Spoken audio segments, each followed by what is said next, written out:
Hello everyone, welcome back to my channel. Viewers, आज की इस वीडियो में उर्दू समझना सिखाना पढ़ाएंगे। इससे प्रीवियस वीडियो में जो क्लास 1 थी उसमें समझाया था उर्दू बोलना सिखाना। तो चलिए स्टार्ट करते हैं। Class number 2। बाज़ माहिरीन तालीम का ख्याल है कि बच्चा जब मदरसे में तालीम हासिल करने के लिए आता है वो अपनी मादरी ज़बान में ही गुफ्तगू करता है, गुफ्तगू करने के काबिल होता है। इसलिए उर्दू समझना सिखाना कोई मायने नहीं रखता। लेकिन जैसा कि अभी हमने बयान किया है कि जिस तरह बच्चा अपने घर और माहौल की ज़बान बोलता है उसी तरह वो घर और माहौल की जबान ही समझ सकता है।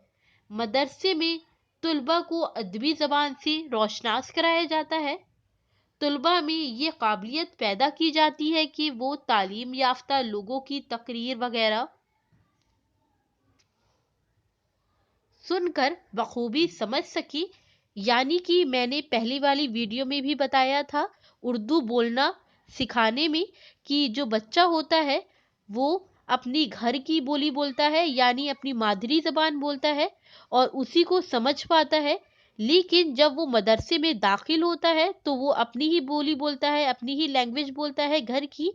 तो इसलिए इसलिए उसको समझाया जाता है अदबी ज़बान, जो अदबी ज़बान सिखाई जाती है मदरसे में।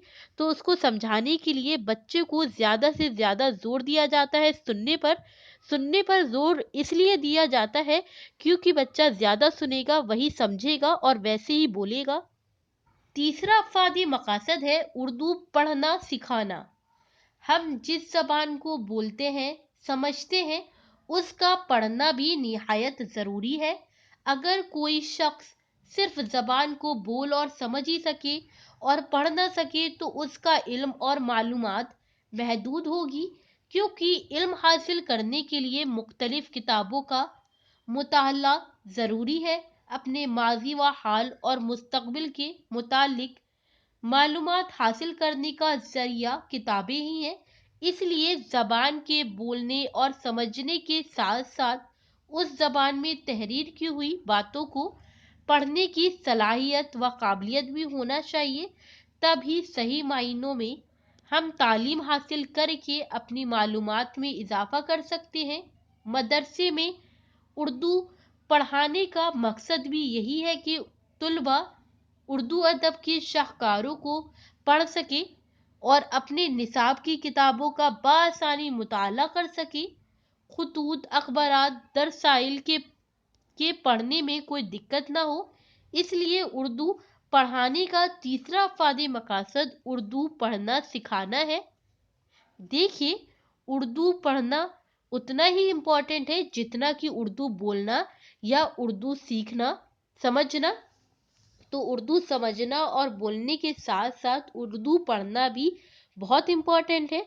अगर कोई बच्चा उर्दू पढ़ ही नहीं पाएगा तो वो समझेगा क्या।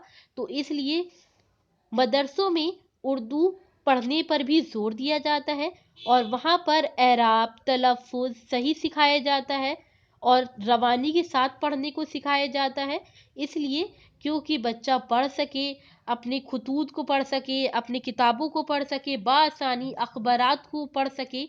अगर बच्चा पढ़ भी लेगा तो बच्चा समझेगा, अगर बच्चा पढ़ ही नहीं सकेगा तो वो समझेगा क्या। इसलिए बच्चे का पढ़ना भी बहुत इम्पोर्टेंट है। चौथा अफादी मकासद है उर्दू लिखना सिखाना। लिखना पढ़ने से ज़्यादा अहमियत रखता है क्योंकि पढ़ना उसी वक्त मुमकिन हो सकता है जबकि कुछ लिखा हुआ हो। लेकिन चूंकि लिखने से पढ़ना आसान है इसलिए मौजूदा निज़ाम तालीम में पहले पढ़ना सिखाया जाता है और फिर लिखना। पढ़ना और लिखना दोनों एक दूसरे के लिए लाजिम व मलजूम है। अगर पढ़ना आए और लिखना ना आए तो हमारी तालीम अधूरी रह जाएगी। क्योंकि क्योंकि हमारा हर काम सिर्फ पढ़ाई के जरिए ही अंजाम नहीं पा सकता है। बाज बातों को जब तहरीर में लाना पड़ता है। इसलिए मदारिस में पढ़ाई के साथ साथ मदरिस को लिखाई पर खुसूसी توجہ دینی چاہیے۔ اس لیے اردو پڑھانے کا چوتھا افادی مقاصد اردو لکھنا سکھانا ہے۔ دیکھیے، اردو پڑھنے سے زیادہ امپورٹنٹ ہے اردو لکھنا سکھانا۔ اردو لکھنا سکھانا اس لیے امپورٹنٹ ہے، اگر بچے کا کچھ بھی سوچ رہا ہے، کچھ بھی جذبات ہے، کچھ بھی احساسات ہے، تو اگر وہ لکھنا چاہتا ہے، اگر اس کو لکھنا ہی نہیں آتا ہوگا تو وہ کیسے لکھے گا؟ اس لیے مدرسے میں اس کا بہت ہی خاص توجہ دیا جاتا ہے کہ اس کو صفائی کے ساتھ، سادگی کے ساتھ، روانی کے لکھنا آنا چاہیے۔ اس لیے لکھنا آنا بہت ضروری ہے۔ آج کی اس ویڈیو میں افادی مقاصد کے چاروں پوائنٹ کمپلیٹ ہوتے ہیں۔ نیکسٹ ویڈیو میں نئے ٹاپک کے ساتھ۔ اگر یہ ویڈیو آپ کے لیے ہیلپ فل رہی ہو تو لائک، شیئر، سبسکرائب کرنا نہ بھولیں۔